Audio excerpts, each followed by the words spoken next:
আসসালামু আলাইকুম, আশা করি সবাই ভালো আছেন। আজকে আমি করবো এই সরষা ফুলের বড়া।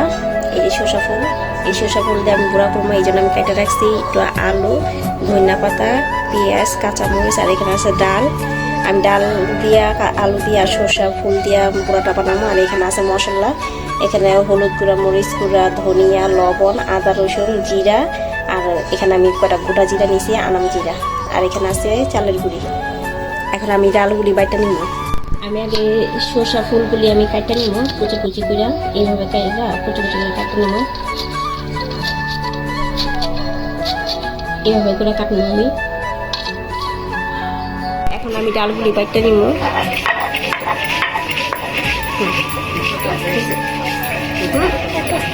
ডাল বাটা হয়ে গেছে, এখন আমি উঠাই নিব।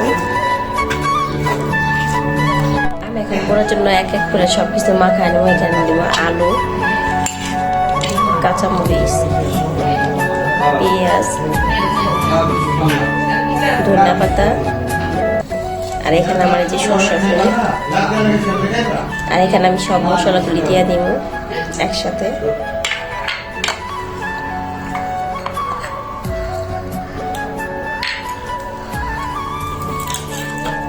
সাথে দেবো ডাল, দেবো চালের গুঁড়ি। এখন আমি সবগুলি একসাথে মাখায় নেব।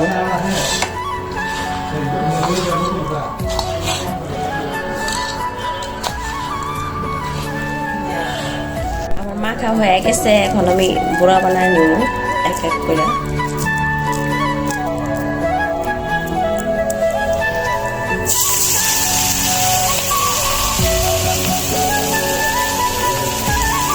আমি এইভাবে সবগুলি বড়া পেতে নেব।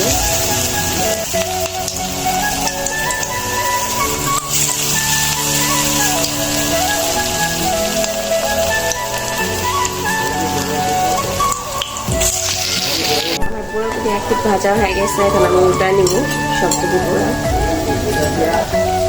সরষা ফুলের বড়া এইভাবে বানায় খাইবেন আপনারা, দেখতে অনেক মজা লাগে।